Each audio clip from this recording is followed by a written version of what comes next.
Right, so in this session today, as I say, we're going to be using a combination of some of the techniques that we've looked at so far in this series. So we're going to be starting off by creating a semi-abstract kind of painty background. Then we're going to dry that off really rapidly with a hairdryer, so we can then use the carbon paper that we were using last week to transfer the basic bits of the detail on top of that image. So this is a very versatile method of bringing color and paint together into a portrait.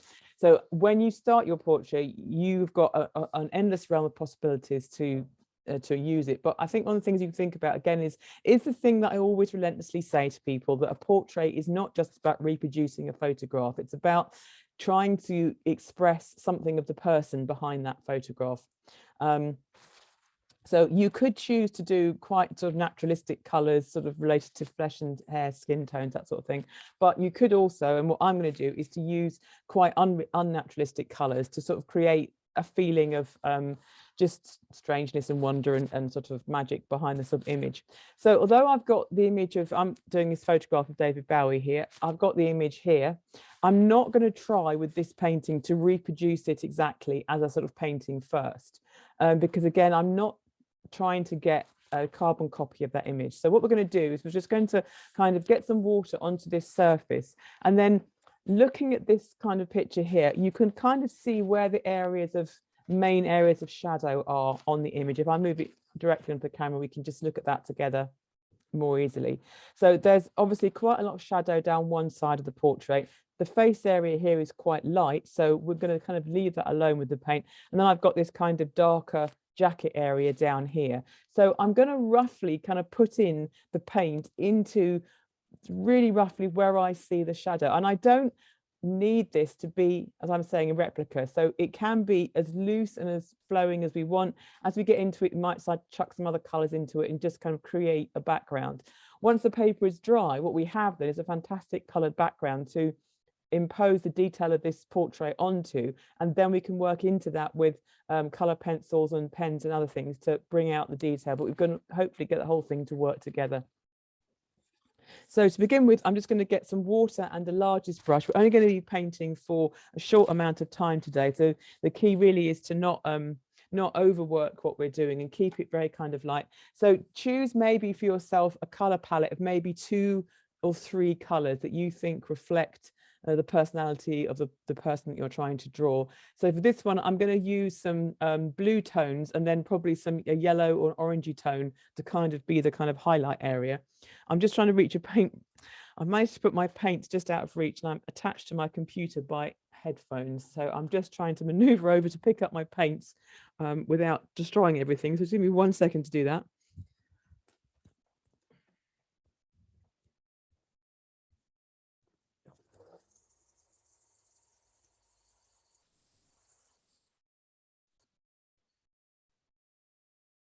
Of course, everyone missed the comedy moment there of me managing to get my paints and somehow turn my hairdryer on in the same motion. So if you did hear the odd burst of hairdryer, that's what that was all about.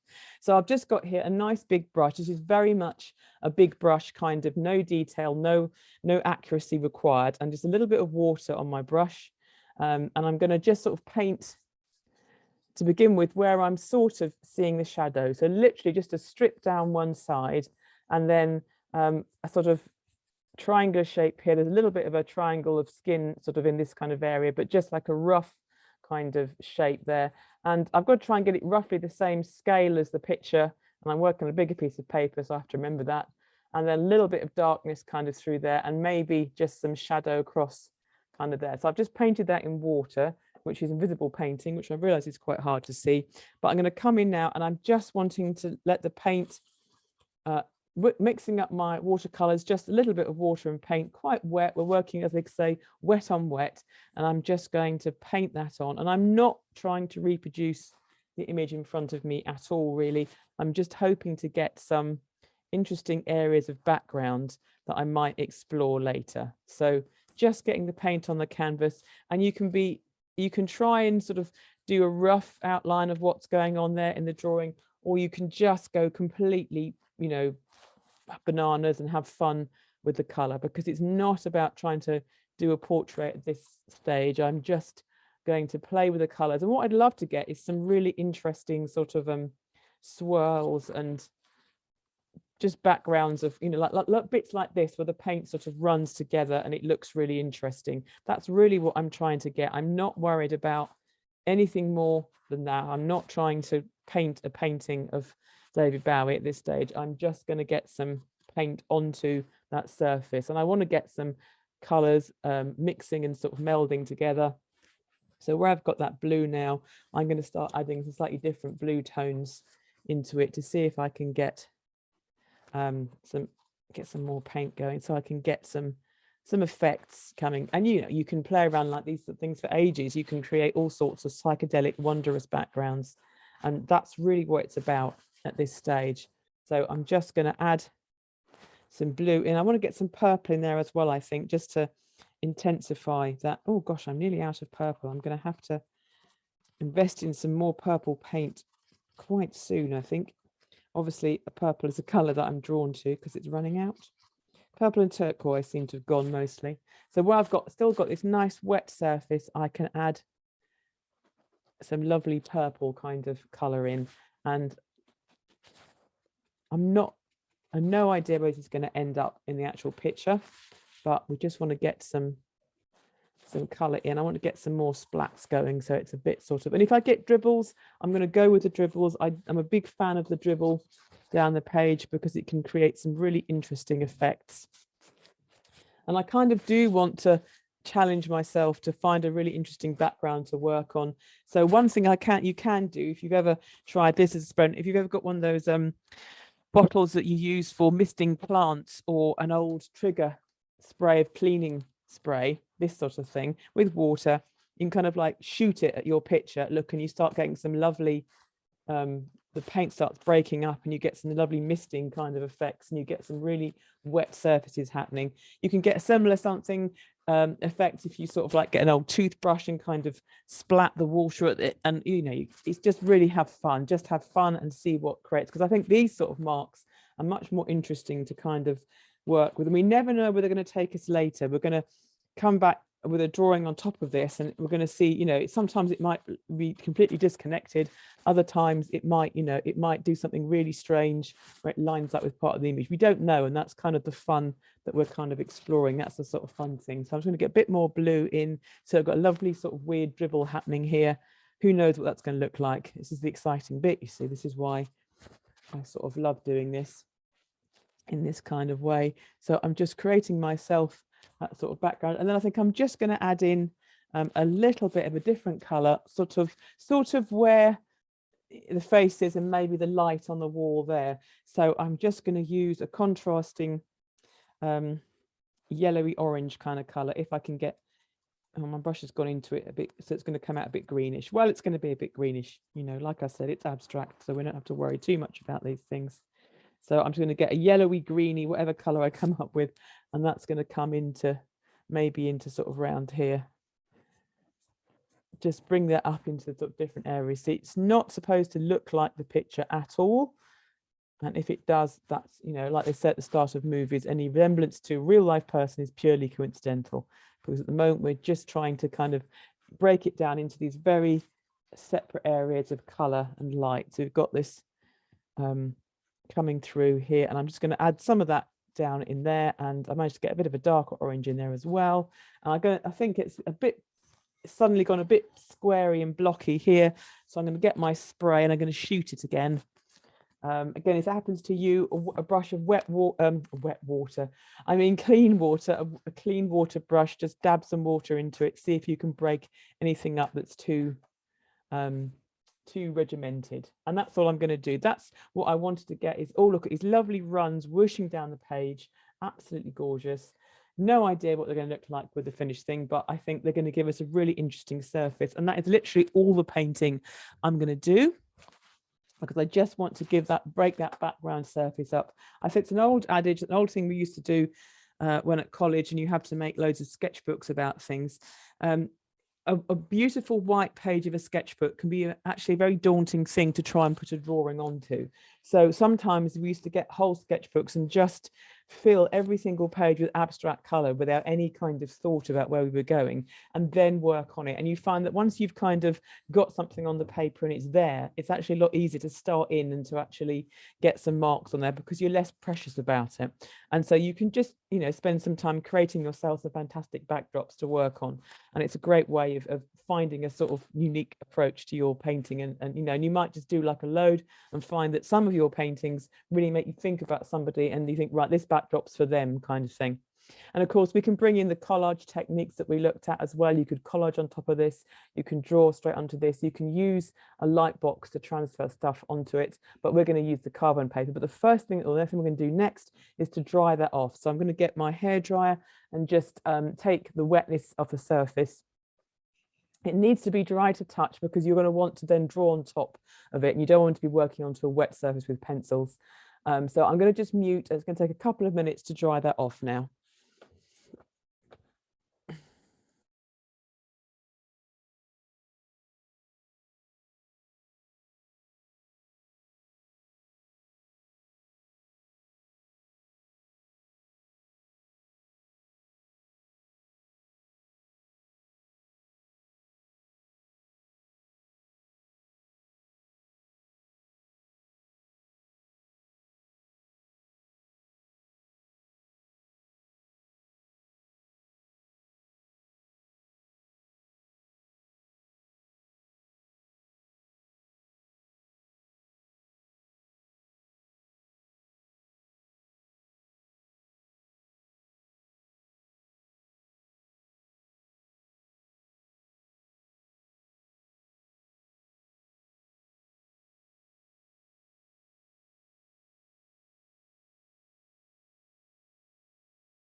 Okay, so my backdrop is nice and dry now, so it's perfectly nice and dry to touch.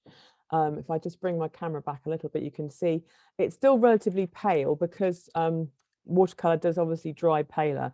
There's nothing to stop you making that darker and working on it more and more with more and more layers of paint and building that up a bit more, but we're not going to go to that extent today because we don't really have time. But obviously you can do all sorts of paint effects on that and spend time creating a background. You might want to put your carbon marks on and then add some more paint, and you could build a whole painting up based around those marks. But we're going to sort of transfer the main marks of the face onto the image now, and then we're going to work on top in pencil to kind of blend the two in together.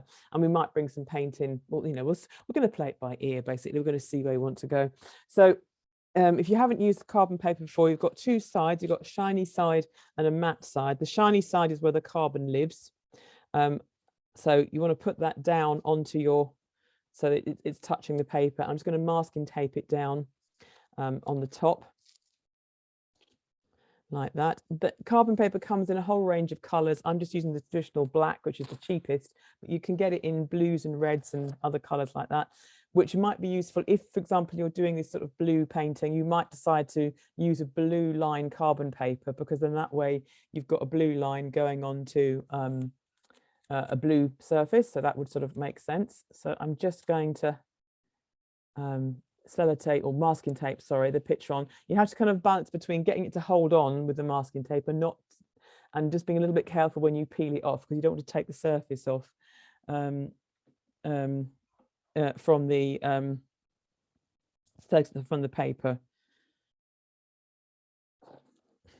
Right, so I'm just going to use I want to use a hard pencil now to transfer the main marks of the image across.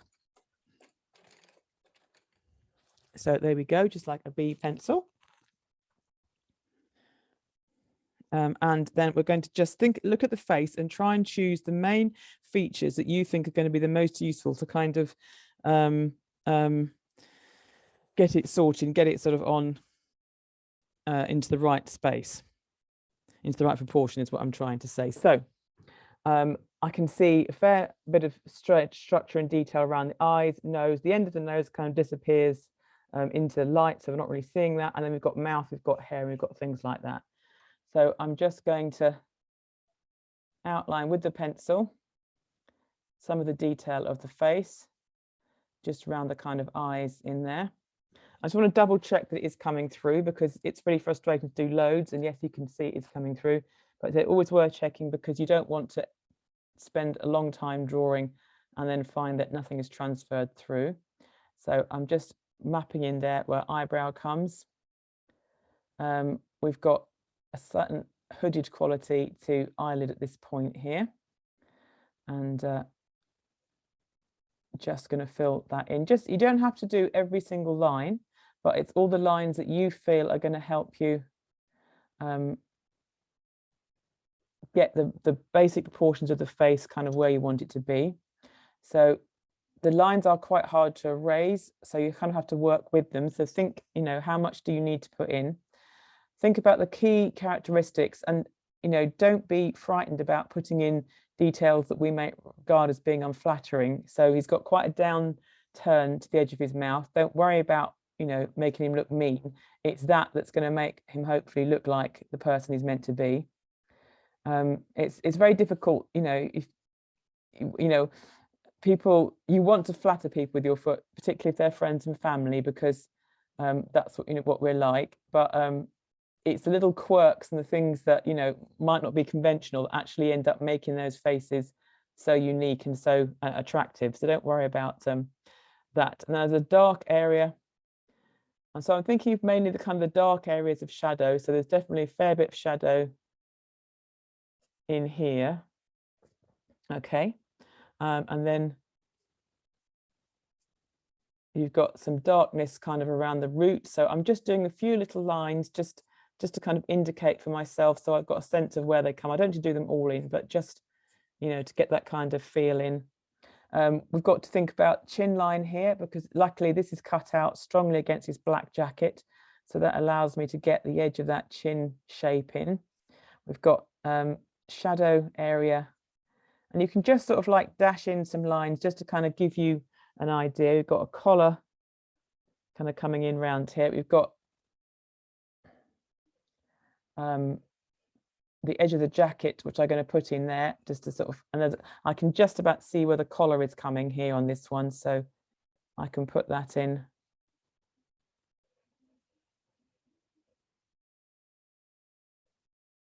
Just to kind of give me a sense of where that is. Then we've got to think about the shadow on the face. If you've got a strong area of shadow, it's almost like a feature. It's almost helping to model the face. So I can see there's a line here, a crease line there in the sort of dimple. Some shadow coming in under the neck there, and just bringing that line round. Then here there's an area of shadow here, so I can just maybe indicate that with a little line there. And then coming down here, there's a bit of shadow here, and we've got some sort of darkness, and all this area around here is kind of dark. And we've got to think about the side of his nose. It is quite dark, so maybe just a little line to show where the darkest areas are. And we don't need to put a lot more in that. Let's have a look and see where we are with that. We should just be able to see some features kind of coming through that are going to help us determine where his face goes. If I can, I'm just going to very gently mark in the side of the face there. So I'm just using a dashed line, so it's not, I hope that's, you can't quite see that because it's so bright, but I've just dashed a line in rather than doing a straight outline all the way around, because it makes it less heavy. And then again here, yeah, I can just see there's a little tiny indication of ear there, so I'm just going to map that in, and then I think we're going to be okay. Let's have another look. I think that just about gives me enough to work on. I've got the kind of shapes and the key things that I want to see. I don't have to worry. Again, you know, you can be quite minimal in your approach. You don't have to try and draw every single line detail of a face portrait. If you don't want to, you can just kind of get a sense. And I think just seeing the sort of, if I bring the camera in a bit closer, you should be able to see there's enough of a face there to kind of at least help me work out roughly where I want to go with the features. And I always think, you know, with these sort of things, let's just start with the main bits we can definitely see. We can decide to fade in and out. We can decide to have more detail or less detail as we like. So I'm going to choose some colour pencils. I think to begin with, I would choose maybe 3 pencils, again, with your sort of 3 tonal bands. So whatever colour you go for, you're looking for a dark, a medium, and a sort of palish one. Because I've got this bluish background, I'm going to stick to shades of blue and maybe purple. So I'm kind of going for these 3. You can choose any colours that you like, and we might decide to introduce some more colours as we go. I think with the nature of this portrait, it's kind of a good idea to restrict your colour palette to begin with, because you can always add more complexity in later. First thing I'm going to do is just sharpen my dark blue pencil, because it's a little bit on a blunt side. Like I said, if I was, you know, in an ideal world, you would finish a drawing and then sit there very correctly sharpening your pencil so they're ready for when you start again. But, you know, we definitely are not living in that ideal world. Certainly I am not. Right. So I can see where I've got my carbon lines here for his eyes. So I can start adding a little bit more. Just start off by going over the carbon lines with the blue pencil, just to kind of add a bit more, get them a bit more solid into position. The light on the photograph here is doing something weird because it's slightly whiting out his eyeball at this stage. So to make it kind of read a bit more sensible, I'm going to kind of just draw a little bit more of it in than I can see on the picture.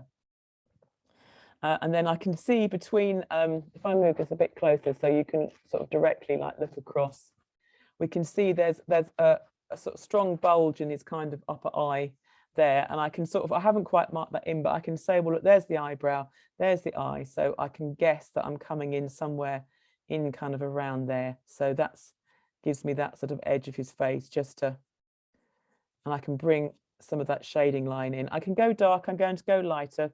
So I don't want to press too hard on things at the moment. So it's a dark pencil, but again, not being too strong. And if I come across here to this eye where I can definitely see where I'm going, I've got this very strong, like triangular shape into the corner of his eye there. And sort of just a little bit of an eye highlight in there, leaving that sort of quite nice and white.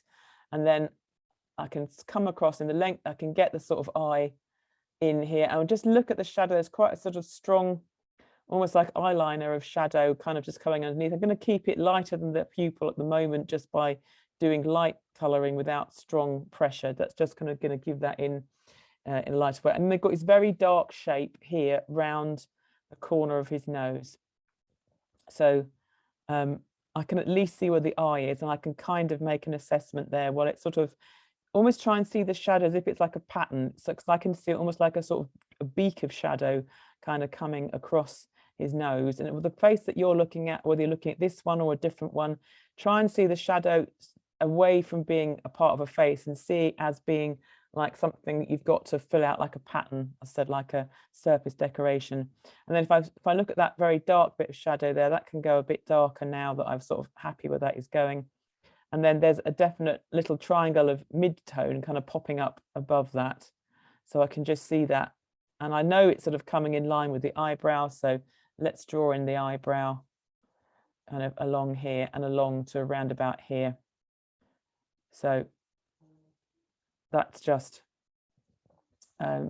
putting that sort of shadow in there. And then you can see from that his upper eyelid on this side, there's kind of a dividing line where the front side of it here is very highlit, and then there's some shadow kind of here, and it leaves a little white margin just close to the eyelid. So I can kind of just do a little bit of shadow to shade that in around there.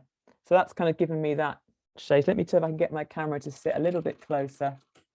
There we go, just about a bit closer in, and that's just starting to get that shape in. But having these sort of main features in really helps to kind of locate everything. So the next one that I've got quite definitely is nostril shape. So I can definitely put that in dark. And I can see that it's darker sort of in the inside there. Then you've got, if you look at it very closely, you can see you've got this almost like a ring of light. So I'm going to leave that alone for now. And then I've got that edge where I've put that line in, so I'm going to make that dark, and then I can sort of start building on that dark line that I've put in there, coming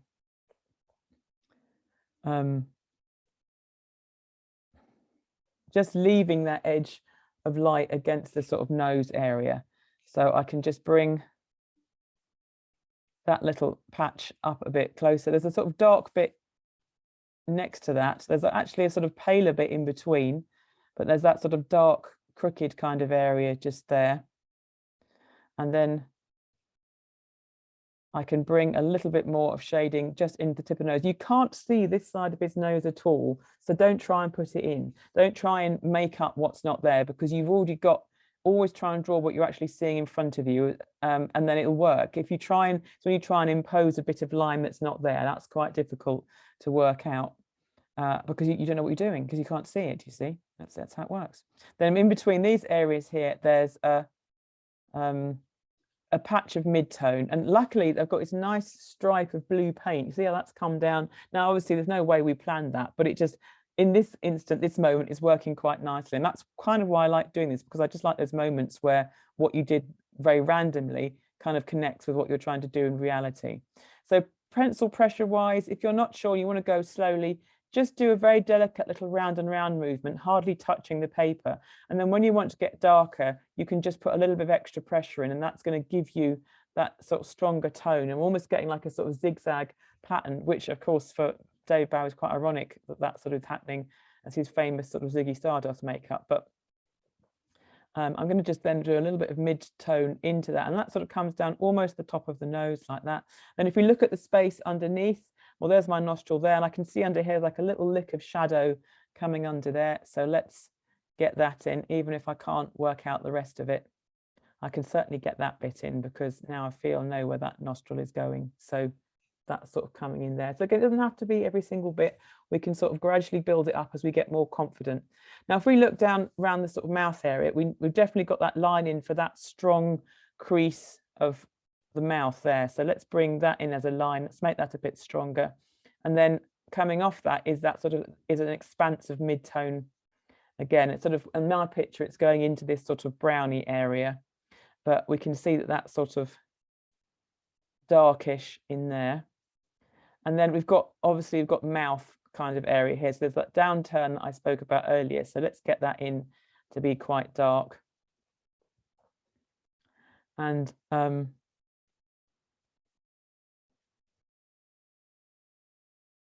then I can come into the upper lip section, and I can just see that shape of like a little sort of Cupid's bow shape. And at the moment, I'm going to leave the teeth alone. Teeth are quite hard to get in, so we'll build up to teeth, because it's very easy to make them look like a sort of shark with a terrible grin. And then I've got this very dark patch here, so I can put that in because I'm confident that I've marked where that is. So that's sort of on the right-hand side of his mouth there. And, you know, it's just got to come in there a bit heavier, and then bottom lip kind of coming around there. And there's a sort of mid-tone-ish patch of shadow kind of just underneath his mouth, just sort of, and coming on. And then you can see how, again, this bottom lip area, it always sticks out so much. It catches a lot of light. So it's almost not there, it's just white. I can just put a tiny hint underneath of shadow to kind of get that sense of bottom lip coming in. And then here, this sort of area here, there is a kind of stubbly texture and a kind of mid-tone. And again, always bits, if you're not 100% sure yet where you want to do it and how you want to draw it, just leave it out for now, because it's amazing how just those, you know, if I take that picture away, you can just see how just those few minimal marks really start to look like a face, and your brain kind of fills in the rest of it's going on. So you can always, you know, add all sorts of other things onto this and just have this ghost of a face kind of in the background. So, but we're going to keep going because we know we're here to do it. So we put this mark here, didn't we, for where there was quite a strong cheek hollow there. So, and there's also, again, a bit of paint has fantastically fallen into where that space wants to come, you know, so, or whether the space is lined up with that bit of paint. So I'm going to kind of work with that paint shape as well and kind of leave that there. And I do hope you're getting the odd moment where this thing has happened, because it's really sad if you do this and none of these paint moments doing anything exciting for you. But, you know, there's always another painting tomorrow, isn't there? And then this edge here, this is going to be where we get into the really sort of dark shadow. So that very small line there is kind of like a border to where this sort of darkness and shadow falling across the face comes, and it's kind of up round here. And then I know that this line is here. So I've got white paper showing through here because the paint isn't too heavy here. So I can definitely darken this down a bit and blend it into that kind of bank of shadow there. So I've got some paint here and then some white paper here is what I'm saying. So I can sort of blend those two together, and that starts to get that sort of shadow shape coming in sort of around there. Then if I come down here, we've got this, I think we're going to have to get some strong sort of jacket colouring in here because it is so dark and such a strong contrast, and it's really helping to locate the bottom of the face there. So I can do that line in. I mean, you could literally leave it just like a sort of chunkier line like that there if you wanted to. We can expand it a bit later, but to begin with, we're just going to put in just that edge that we've marked. And we can come back later and add more detail. We can add more paint. We can do all sorts of things, but we'll see how the painting takes us. So this, I know this would all be dark, but I don't know on my picture if I want to take it completely dark because, you know, I've also got lovely paint surface here. So I might sort of like skirt around that and leave that quite sort of bright at the moment, and we'll come back to it. But I've just got that edge in there, and that's, you see how this is when we can use what we call negative space, because I haven't actually drawn his chin in at all. What I've drawn is the shape of the edge of the jacket, and yet because his chin is overlapping the jacket, that's kind of showing, we see that as being a chin, but in fact what we've drawn is the jacket. And that's why negative space is quite useful, because it can be a lot easier to focus on getting that angle of the jacket correct, because it doesn't look like David Bowie, it's just a black space. So we're not comparing it, our conscious mind isn't going, oh, wait a minute, that isn't his chin, because, you know, it's less bothered about making the jacket work. So if you concentrate on getting the jacket to work, by default, the chin shape will come right in that as well. Then I've got some stubbly kind of shadow kind of just coming in here, and it comes down, so it's almost where that sort of chin is very bright, it almost comes down to meet it with this sort of stubble in there and sort of like shadow. So I'm just going to work, I'm not pushing too hard with the pencil, I'm keeping it quite light, but just sort of work that little bit of shadow into his chin there and underneath the kind of neck area. And I've got a white patch here which is due to the paint, but I'm not going to worry too much about that. I can just work over the top of it, and we can always blend it in. And then we're getting this sort of, this area here, I think needs to darken down a bit, because this is all going into where there was shadow.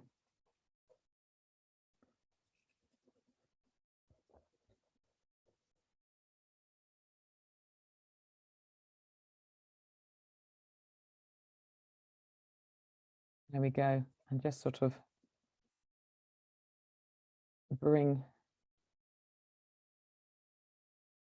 those areas up, and then I've got a bit of shadow kind of coming in here. And then if I come back, if we come away from this sort of face area now, let's have a look at the top of the head where I've sort of marked some areas in, because one thing I did mark in was this very dark area of shadow underneath his hair, and that's going to kind of help us establish where the top of his head is coming.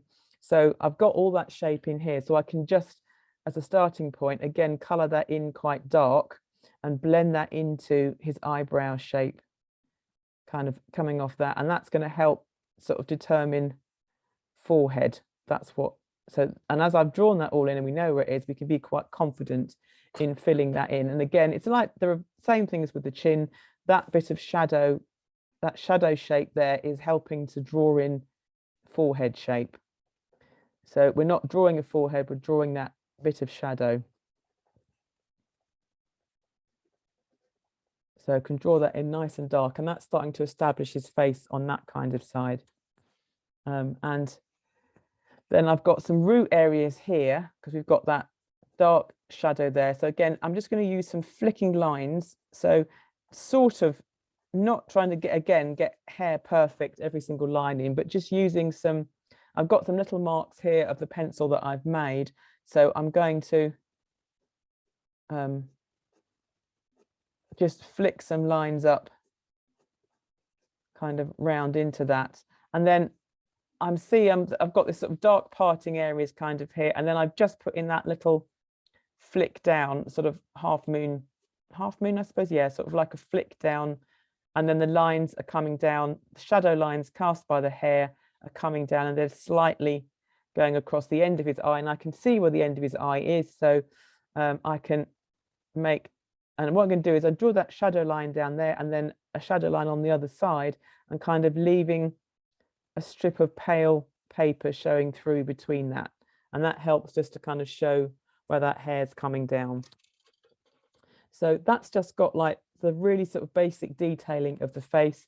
I don't know that I want to, at the moment, completely go and colour all of this in really dark here, because I think I'm really liking some of the paint and the expressiveness that's going on in the background. So I'm just going to slowly work around and sort of see some of the areas that I might want to add some detail in to begin with, and then we'll sort of take it from there. So again, here underneath his eye, now that I've got that bit in, I'm feeling quite confident about where that is. So again, if I try and get my camera to come in a bit closer, it's got a spring to it, which means it'll go back and it'll bounce back again. And if I can just move my picture down so you can see across between the two. Can you see how we've got this sort of extra bit of shadow coming around here that's missing off here now? So I definitely know where that corner of the eye is, and I can see there's that white line coming through. The hair is coming down. Instead of drawing the hair in, I can't draw the hair in actually, because what I'm doing is drawing the shadow around the hair. So I'm going to leave that, and then there's almost like a sort of triangle shape here, and then it kind of comes out and round again and underneath, and that's just bringing that scoop of shadow kind of in underneath his eye there, because you know he's got bags in the nicest possible way just coming under there. And then there's a little triangle of dark in between the two strands of hair there, and you don't really, what you're drawing is not the hair, you're drawing the shadow between the hair, but that starts to make the hair look like it's coming past that sort of area of shadow. And then if I come beyond that, there's like a, again, highlight there, and then here is a dark shape, and this dark shape I'm looking at here, that comes up above the eyebrow a little bit and just sort of comes down. And again, by leaving a bit of whiteness or a bit of paper showing through, that starts to be where it's drawing in the hair without drawing in the hair, if you see what I mean. It's showing the space, because his hair is fair at this point.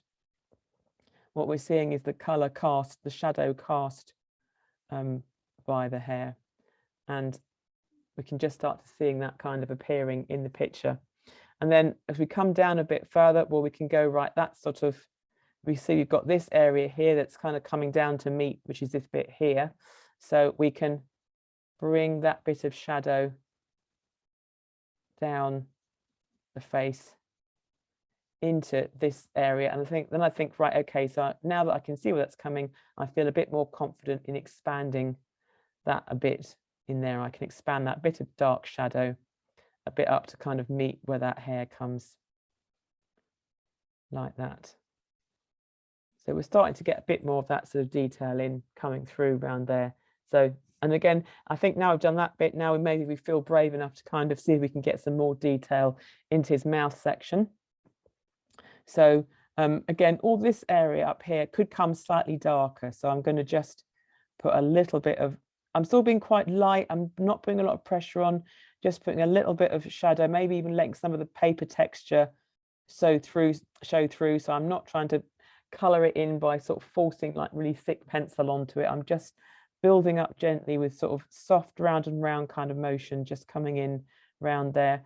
And I've probably said this before, but if you want to make something look darker or brighter, suddenly brighter, you have to make the bits around it darker, because you can't go brighter in most media. So like now that I've done, I can see that maybe this corner of his nose needs to get a bit darker. So I'm going to go back over with a bit more pressure and just get that in a bit more strongly. And then this area here inside his nostril, I can get that a bit darker, because that's got to be the darkest sort of part of the nose area. And if I come back down here, this mouth area, this could probably get a bit darker too. And there's more shadow on that bottom lip. And again, I'm hoping that what this is really doing is just making you keep on looking and looking at the picture you've got in front of you, because it's that act of looking and staring and just saying, well, where does that shadow go and what shape can I see? And is that darker than that? That's what helps to get you to see what's happening on here. So we've got quite a thin upper lip, being a male model. He doesn't have a lot of flesh in the upper lip, particularly because he's Caucasian. So we're going to just indicate that sort of comes. And then to do the teeth, you almost just get little tiny upright sort of like little divide lines of, you know, again, don't try and put too much detail in because it will start looking a bit sharky. It is quite good doing it in non-realistic colors, because when you actually look at people's teeth, they can often be really quite dark, and people can get quite weirded out if you're drawing their teeth in dark gray and brown. But it doesn't mean they're rotten, it's just that the shadows in the mouth are quite intense, so you get a lot of shadow, and it can make actually teeth take on a lot of color from what's around them because they are white. And then there's an area of shadow here which can come a bit darker. And then I think this space here between his jaw and his chin, I think I can see on this picture here, there's quite a sort of nice area of mid-tone there. And I think that's lacking at the moment. So I can just put that in. I'd say I've got some of the reddy orange color sort of going down there. I can just ignore it. I can work when it doesn't, you know, you can ignore it when it doesn't work for you, and you can work with it when it does, you know. So I'm just going to, again, just round and round, very soft pencil moments, almost just picking up on the high points of the paper and just letting that mid-tone come in underneath the mouth. And you can see this area here is much darker than this area here. So that's lighter. This bit here, this needs to come a bit darker. So it's just trying to move across between areas and areas and just seeing which bit is light and which bit is dark. And as I said, hopefully being able to put this structure in first, that you're then confident has everything in the right sort of proportionate place. That allows you to focus on some of these nice details. And then I've got that strong crease there, there's light there, and then I think maybe we need to get a bit more into this blue section. We need to have a bit more darkness. So I'm just going to blend it. I don't want it to disappear completely into this area here, but just around here, I can bring that shape along into the side of his mouth and sort of chin kind of area, just sort of coming in, just using round and round pencil motions like that. And they can see there's an area of light kind of alongside that crease, and then it goes into the sort of dark shadow again. So here I'm going to bring a little bit of mid-tone onto that blue paint. And then if I want to get that bit a bit darker, then darker I go again with my pencil, just putting a bit more pressure on it, that sort of thing. So if I come back from that, we are hopefully seeing like a bit more of his face kind of appearing and being part of it. But I quite like this sort of sense of, you know, with all due respect, you know, not going to disrespect, but of course he is no longer with us, and there's that sense of like this sort of ghosting kind of half not you know, half there half not there kind of image. I think it's quite appropriate, the kind of feeling about, you know, his absence in the world. So but also it gives it this quite sort of dream quality, which I think is really nice, dreamlike sort of quality. I think is really nice to kind of play with. So I'm just going to bring, I'm luckily again, I've got this lovely bit of white paint that's sort of coming through here, and it's kind of in line with this dark shadow. So I don't even quite see that. Even back across again. It's kind of in line with this dark shadow here that we've got in this sort of neck shape, which I've got sort of marked out here. So I think I'm going to bring that in to a point there and let that sort of work for me. So we'll see where that goes. We can bring that up, heading up the sort of the collarbone area. And then we know there's kind of like shadow coming across here. There's that sort of like shadow, which I assume is around Adam's apple kind of area. So that's kind of coming across to meet it. And then we've got some very dark, this area here is actually much darker. So let's try and get that a bit darker and just see if we can blend that in. I've said something which has activated my Siri on my computer, which I don't use very much, but I don't know what I said then, because it definitely wasn't hey Siri, but I've said it now. It's like having a sort of, you know, a curse that summons the pantomime demon. If you say the wrong thing, it pops up out of nowhere. Oh no, he's trying to sort something out for me now. He's worrying because he can't work out what I'm saying. It's all right, Siri, go to bed. It's fine.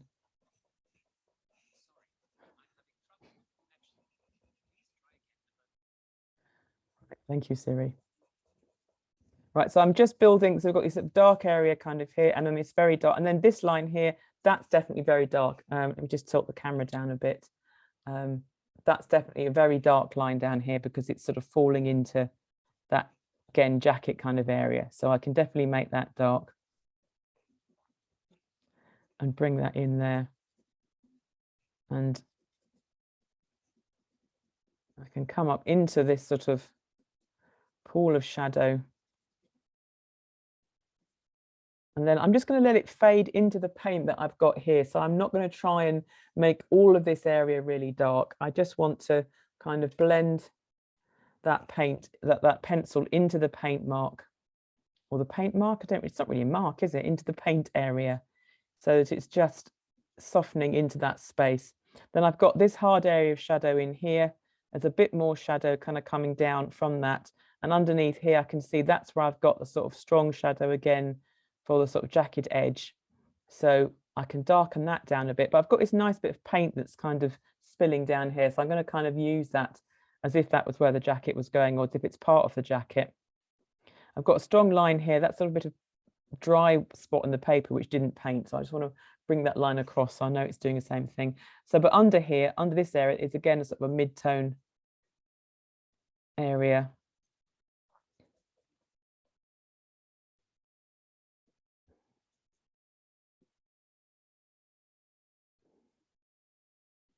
And then under this chin here, I'm now thinking that actually needs to be darker, because when you look at it tonally, it's not that far from the jacket, is it? You can see that is quite strong. So I'm going to come back again with my pencil and build up some surface and texture. Not surface and texture, some depth of tone just under here, just to kind of push that a bit more, so that we're just bringing that lower section of his face into a bit more kind of focus. I haven't really used my other pencils yet, so I'm going to get one of those in a minute and see if I can use that to expand the tonal ranges a bit more in here. So this is coming up to my line here, so it's coming up to this sort of area like that, and that's just again building that sort of darkness up in to there. And I can see now there's almost a little bit of extra shadow just popping in along down there and into that sort of cheek shadow again. So and I'm back down here where it's dark here, but I'm still keeping my shadow to very close to that edge. I don't want it to go completely dark into that at the moment. Right, so I am going to pick up so I'm going to go for my mid blue, my lighter blue kind of pencil, and just see if I can, because here we've got quite a mix of tone here. So I'm going to work this on top of the dark tone. So again, I would take your mid-tone pencil, and then what I'm trying to do is sort of blend into that shadow area. And you can see that working on top of the dark shadow, the lighter one has a habit of sort of evening out some of the paper texture and kind of softening it all over. And because you've got the dark tone there already, it's going to stay dark where you need it to. And then the more I find you sort of build up, the more you get kind of like a waxy surface that you can kind of work quite smoothly and blend these colours together. And coming back in here with some shadow underneath his nose. But I'm going to use this mid-tone on his nose area here where I've got this band of blue paint. I just want to slightly expand that area a little bit across the bridge of his nose, or sort of the top of his nose. And again, I'm not worrying about the nose comes because it's not really there. We don't really see it. And then we've got somewhere into here, I can build some of that. And I'm quite liking this moment because I've got this yellow paint here. It's a nice warm contrast against this area of shadow against the nose area. And then if I come back and look at the eye, we noticed how there was that line of shadow underneath.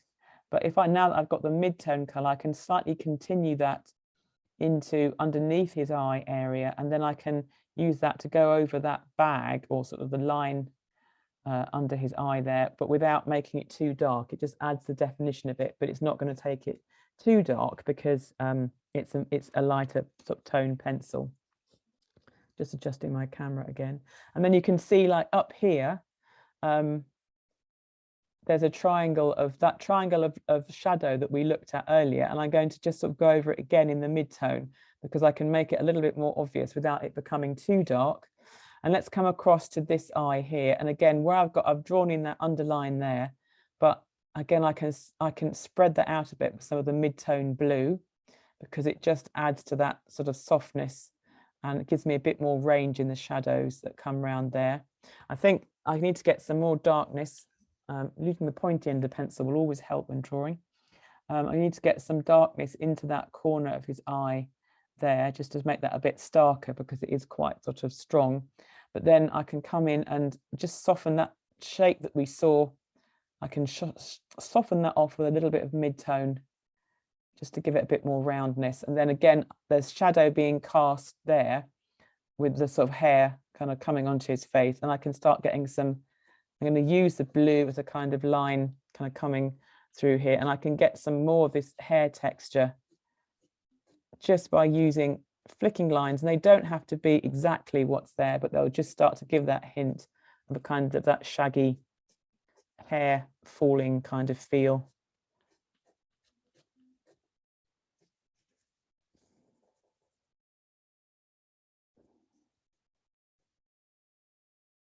And I can bring, and then on the background where I've got this dotted edge where I put his sort of side of his face in, I'm going to actually just use some mid-tone. I don't want it to become very hard, but I'm just going to shade that a bit. And luckily, again, I've got a lovely bit of sort of mid-blue kind of color coming in here. So I'm just going to add some shading into that. So again, I'm not drawing in his face.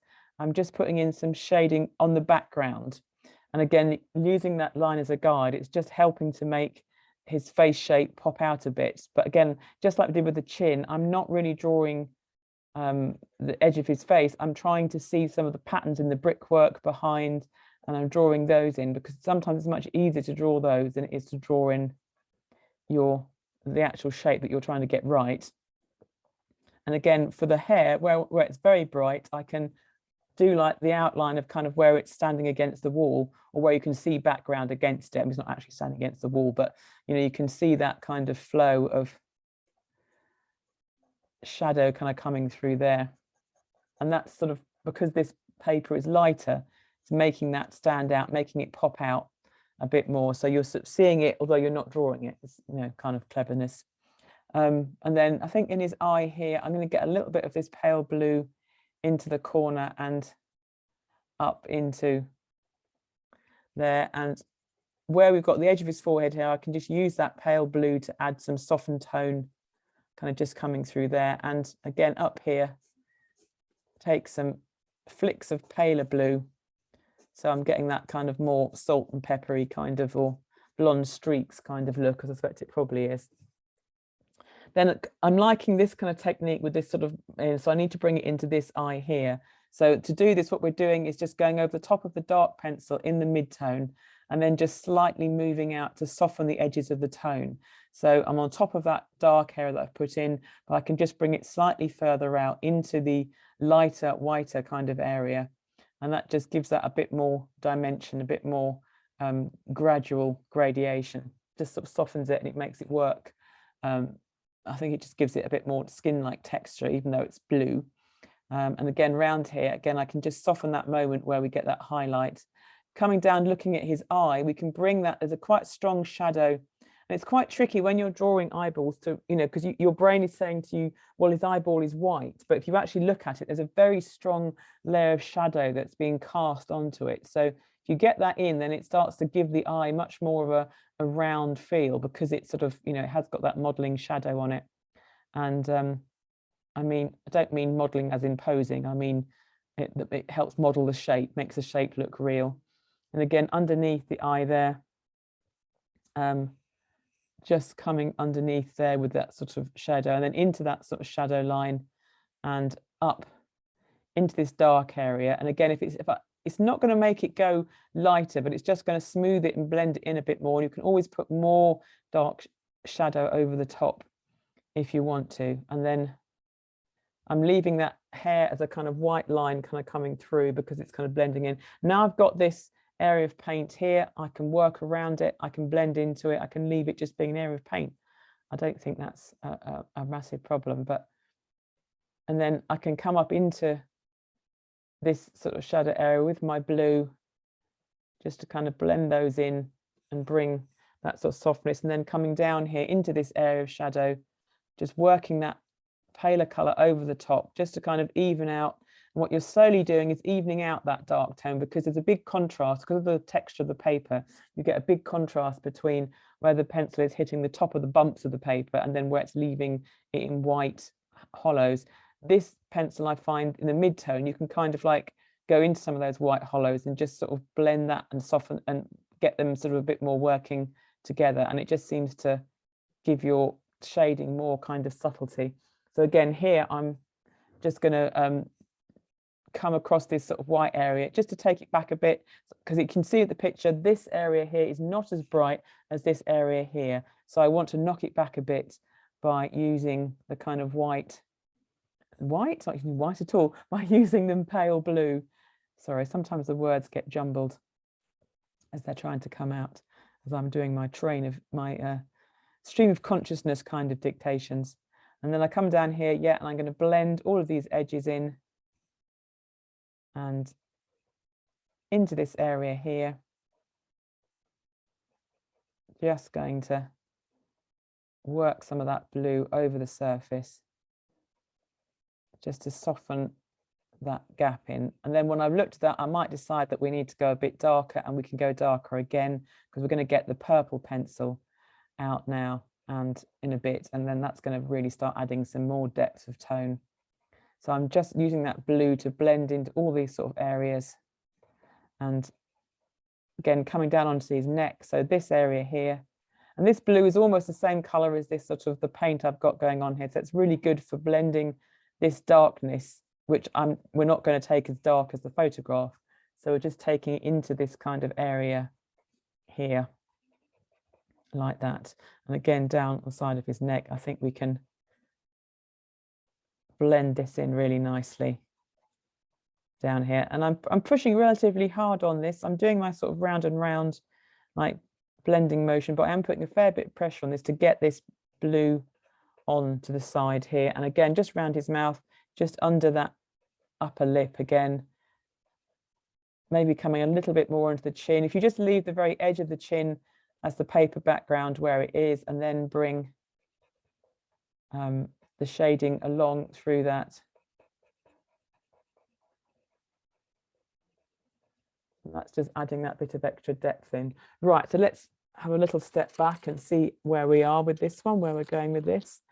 Yeah, so we've got this sort of nice sort of ghost-like kind of slightly sort of ghosty kind of face coming through. I'm just going to have a slip of, hopefully, which is not my painting water, but my actual water. Now I have got, these are actually watercolor pencils. They're not the best watercolor pencils in the world, but they are. So I'm quite tempted to get a wet brush and do a little bit of painting with that, but that might come later. I'm going to keep on blending my colors through. I want to find a darker purple. The purple pencil I've got is a little bit on the lilac side. I'm just going to have a quick rummage and find something a bit more. Yes, this is more like it. This is sort of a much sort of darker, stronger purple. So let's see what that's going to give us. That should hopefully darken up some of these areas again, so I can come, making sure not to disappear the highlight in the eye. I can come in now with this much sort of slicker, darker purple, and some of these really strong dark moments in his face I want to get in.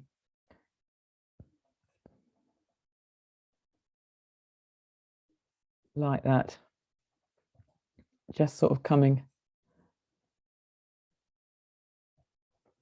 in there a bit sort of stronger, and then our eyebrow, I think this here needs to get a bit darker. Now I look at it across, I think I want to take just that bit of eyebrow darker and then bring that in here, and then into the corner of his eye again, just bringing up, turning up the volume, because once you've got something there to see, it's much easier to decide what you want to get darker, what you want to emphasize a bit more. And of course, there's loads of things we can bring into this. You know, we could write song lyrics mixed in with all the kind of paint colors, particularly when you're doing a painting of a musician or something like this, or somebody, you know, you could write play lyrics or sort of scenes from movies if you're doing an actor or something. We've got the potential to add all sorts of strange and crazy effects on this kind of base. And I think once you start breaking up the surface like this, it just gives you freedom to kind of experiment, to do more kind of interesting stuff with what you're doing, and it maybe frees you up from worrying too much about trying to get it to look like a thing. I think that's always really key. And what I'm trying to get across is that the freer you can get with it, the more fun you have with it, the better. So I'm going to put a bit more jacket in. I don't put loads in because otherwise it's going to be literally watching me color everything in dark blue. I think this needs to get darker up here as well. I think I can see too much background lightness coming through that. So I'm going to darken up this section. And it's funny how that sort of flick or sort of cow's lick, is it a cow's lick? I don't know. That sort of curl in his hair like that is actually really iconic. It's sort of very much, it's something you associate with him, even though we think of the Ziggy Stardust phase. We've also had this one where I think he was obviously having more natural hair for longer. And I think it's just that sort of cow's lick shape is very iconic. And then I can get a little bit more shadow into this area and through the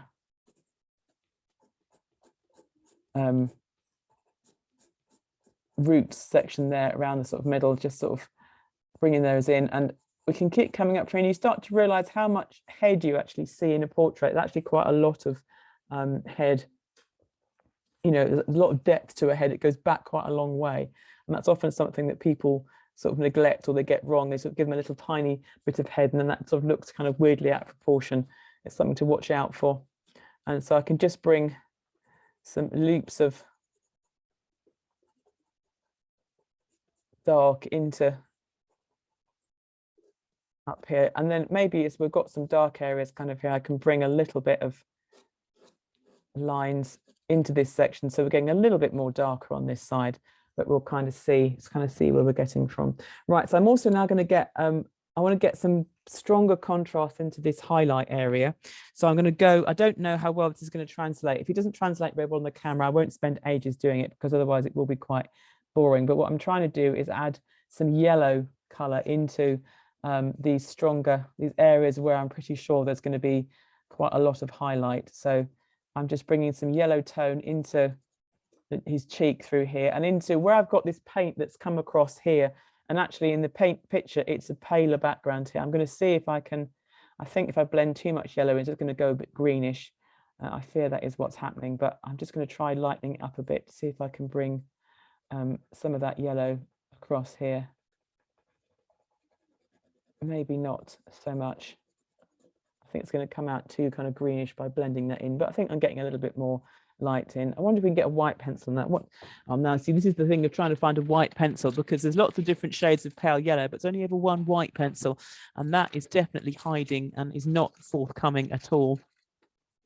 So we might have to forgo that experiment for today. I was just thinking if I could only find one, it would work. I have, what's this one? I think this is a white pencil. I think this is a charcoal pencil. So I don't think it's going to work, not least because it's a sort of pencil that just puts my teeth on edge and makes me feel slightly weird. So I'm not going to use that. I don't think I need anything else in this world to make me feel slightly weird. Right. So what I'm going to do now, I think, thinking about it, I'm going to go to the drawing pen now, and I'm going to use a drawing pen to pick out some of the really strong details. So go darker again. Also means if I then want to try and go for some paint effects on top of this, hopefully if I've chosen one that is fully waterproof, it won't smudge and it will kind of stay as a kind of, you know, echo of what we're getting here. So I'm going to just use my strong dark, it's only a 0.1, so it's quite light. I might have to change to something a bit beefier. Yeah, we'll have to because it's not like in that surface. Let's go for something a bit chunkier. That's on 0.8. That's a pretty chunky. Yeah, there we go. So I'm just going to bring some of this sort of dark lines into the bit that I've been drawing. So I've got everything. I'm confident where everything is. So I can go in and just draw some darker tones in to establish where his eyes are. They tend to be the sort of darkest, and the shadow around them, just sort of, again, the kind of nose, nostril area, maybe some of the mouth areas. It can be quite hard to work over the top because it's a slightly waxy surface, but I think, you know, with a bit of perseverance you can get there. So just into the kind of the darker kind of mouth, that's just sort of bringing, it's a bit like, you know, a reverse kind of highlight. It really adds something, you know, the black line, it sort of makes, it's that whole thing of, again, that I said earlier about making everything else around it look brighter. It really helps to kind of bring some highlight and some contrast into the sort of whole image.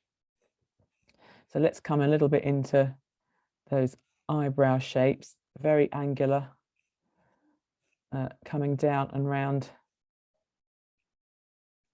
and eye, and then up into the eyebrow there on that side, and sort of bring, yeah, that sort of face round, and then that very strong line side of his face around there, and into these sort of, again, this sort of face shape, and maybe some of the lines around there. And then I'm going to have to try some water on a brush, just because it's really going to fascinate me as now how it's going to turn out. So if you haven't used watercolor pencils, I apologize that you won't be able to maybe necessarily get this exact effect, but once you've got the watercolor pencils on there and you're happy with the drawing, you can come in and start to hopefully soften them out. And these are not the greatest watercolor pencils in the world, but because I was suckered into a kind of, you know, huge bargain bucket kind of buy, and they aren't great, but by using the same sort of colors that are on the paper first, you can really start to play with the shapes that you've got. You can use those sort of colors that are there to kind of turn this into much more of a kind of painting kind of feel. So I'm just using a very little water, just a damp brush, and going slowly just to soften and move that paint around, and just kind of see how I can. And it's sort of a little bit like, you know, when if you've ever done those things when you're a kid, where you get those like magic coloring books that I mean, in my world, it was always your nan gave you those, because they, you know, you just had some water, you weren't going to make a mess of her front room, and you kind of, they had like paint somehow printed into the surface, and as you put your brush over them, with your wet brush over them, it would sort of come to life, and colors would magically appear. And then, of course, what you would spend time doing is seeing how many you could get to blend together and turn it all into a muddy mess, because that was much more fun than the sort of rather anodyne pictures you were supposed to be doing. But this is a similar kind of idea. You can just use your wet brush to start to soften some of these shadow areas, but you can go nice and slowly, so you've got plenty of control. You're not having to, the paint's not going to run away from you, and you can go and do a little bit and then step back, and just where we've got that color, we've blended those two blue shades, we're just slightly mixing them a bit more together, and it just starts to soften them. So like here on his cheek area, again, if I can get this camera to come in, if I lean on it, it might come a bit closer, but you can see how here, because you've got this texture of the paper coming through, just by using the wet brush, I can bring softness to that and kind of blend it together. Just going to keep on adding some water, keep washing the brush, because you don't want to be transferring too much color around, but we can sort of soften this surface, and where we've got this shading we've kind of all worked out beforehand, we're just blending that together and creating the surface working between those two paints. And you can sort of think about the direction you're moving your brush, because you can, if you kind of keep it moving down in the sort of curve of the face, that's kind of going to help get that the right kind of flow to work through. So I'm just taking in between those, be very careful to leave some of those. So I left that white space there for a hair, so I can work around that and blend them through. And again, and I can then get this shadow, and I can blend it into this area of blue, so I'm not having to do tons and tons of coloring here. I can just work it and really soften it into that existing paint, so they kind of become all part of the same thing. And it means I don't have to go really dark, then I don't lose that lovely expressive surface that I created at the beginning, but I'm just making it part of what I'm doing. And a few little flicks just to sort of blend and soften some of those pencil lines. And again, down into this area here where it's very dark, and we're going down into shirt area, so we can just firm up that edge so it's nice and strong, and then blend those colors away into that space. So we can just take that into that line. And so when we're looking around the mouth area, again, we've got that very dark. We've managed to sort of firm that up with drawing pen there, so we can just take that softly into the sort of shadow area, just a little bit of a flick.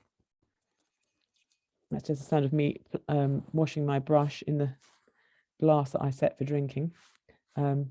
Just round onto sort of lip area here, and then just, we don't want to get rid of all of that texture here because this is a stubbly chin area, and because we've got a man who's got a little bit of beard growth just starting to show through. It's quite good to leave a little bit of that paper texture in this case, because then it's sort of just got that feel of stubble coming through. And again, with the jacket here, I want to keep it quite sketchy. You know, I could spend ages drawing all this in very dark, but I don't even mind just leaving those sort of carbon lines there. I quite like them because it does give it that sort of quite free illustration kind of feel. I'm not trying to, just keep saying Rinsleigh, we're not trying to just reproduce a photo, but I just want to soften and see what happens if I can blend this dark edge out into this light. So long brush strokes down, really pulling that paint into each other. Plenty of water at this point on the brush, probably to keep wetting the brush to kind of pull that down. That gives you this really nice kind of painterly feel. So we're not trying to, we just want to leave that nice sharp edge around the chin, but then pull the rest of it away and down. Just following those sort of lines. So we're just hinting at that being a jacket shape and being clothing sort of coming on there. And then again here, taking that line down. I don't know what's going to happen when we come to above the lip, because I put that yellow pencil in and that might just go very weird green, but we'll give it a go and see what happens. So again, I'm just going to follow that paint where I've got that line, but I can just, I'm not going to add any extra pigment. I'm just dragging that pigment that's there down from that sort of reservoir of paint, as it were, kind of here. Just pulling that along the line. And you see, we haven't lost that chin shape because I used a bit of pen just to firm up that tiny bit of detail, but we can sort of move the pigment down and away from that. And if you want, if you find that you've gone too pale, so I'm just going to go the camera there so it doesn't wobble, you can grab up your pencil again, if you know where you've put it. Yes, here it is. Just like one, yes. And where you've got the wet paper, if you now work on top with the watercolor pencil, it changes the way it appears on the page. It makes it, it wears it out quite quickly. I should warn you doing this, but the pencil now is kind of much stronger and darker, and it's a different sort of surface again. So you can work in some extra pigment and kind of pull those down if you want to add some more darkness too. I'm going to take some along that edge, again, just along that pencil edge or that jacket shoulder edge there. And because it's on a wet surface, it's much freer, it works much more quickly. And then again, I can come back with water, and where I've got that sort of, again, slightly drawn edge, go in and soften that down and blend it in a bit more. But it's just a way, if you feel that you've got too much pigment, this area in here, I think, oh, sorry, if you haven't got enough pigment, you can always go back and add more in. Finish one sentence before starting another. Right, so I'm going to come in here and just spread some of that blue, leaving that area of, that lovely area of brown paint there, just acts as a warming highlight area where the light's just catching your neck under there.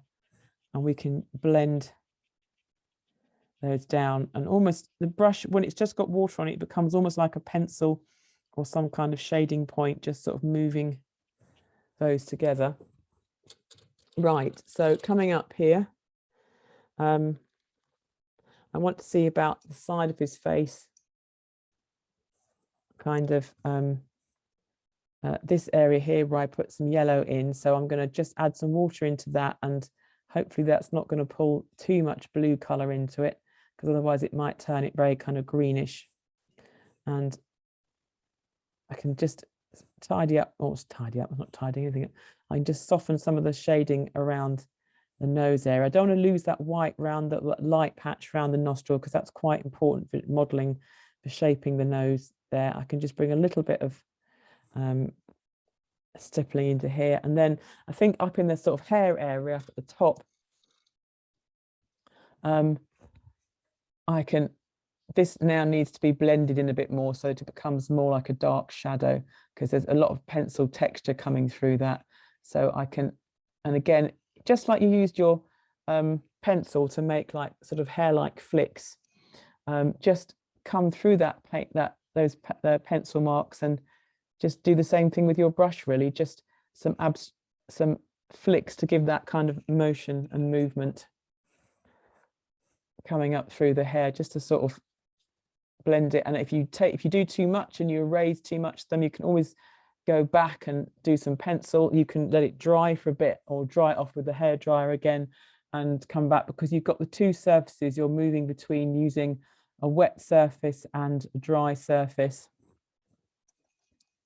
And the two kind of, you get different effects on them. So if you want to get, a strong, like, if you want to get much more sort of strong lines, you can come back and work with a slightly damp pencil and get a different effect. If you want to wait for it to dry, then it gives you another effect. And it's just sort of deciding which one. So here the paper is drier, so I'm getting more of that dry pencil effect. And then when it's on the wet, it's sort of blending in a bit more. It's just like fun playing all different things that they do, really. But I'm just adding a little bit more texture into these kind of areas. And then we've got this sort of wall space behind, and you could do sort of patterns and textures onto that space. And we've almost got, because of that sort of flat brush, it's given this sort of like slightly like brick-like quality anyway, which is quite interesting that that's kind of appeared there. I've got a little bit of paint on the surface, so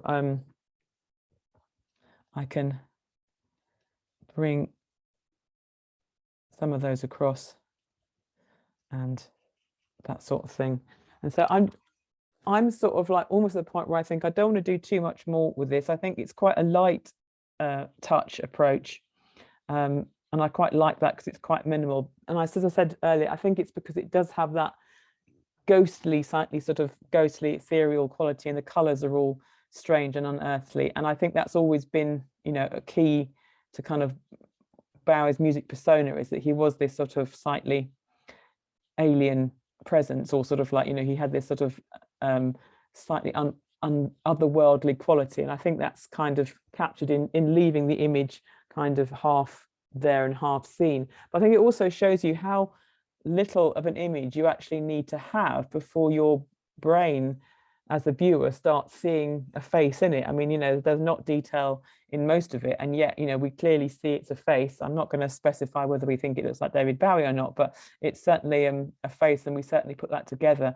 I think that's quite an interesting thing to think about, how little you actually have to do to get quite a recognizable image together in this kind of way. I think it's quite fun to play with that. I could do a load more in the background. You could do a lot more complicated backgrounds if you're going to take some time and to sort of build them up and create layers of paint and collage first. All of that is fantastic fun, and I would really urge you to think about experimenting with that kind of thing. You could do wonderful like paper collages first to build portraits onto. And if you kind of like imagine getting bits of paper and kind of tearing them roughly into the areas of shadow that the portrait has, and then working on top of that, all of that will really enhance what you're doing. And but I think I'm fiddling. Look at me. This is me definitely kind of like fiddling, and and I'm thinking, well, am I doing anything better to this, or am I just fiddling with it? So I think it probably is time to stop. If you're not sure what to do next on a piece, it's always a good idea to go away and leave it for a bit. And if you come back and you see something then that you definitely think you want to alter, then that it's probably the right thing to do. And if you come back to it and you still can't see what you need to do to it, then it probably means it's fine as it is, and leave it alone. It's all the classic, like it's like spelling Mississippi, the key is knowing when to stop.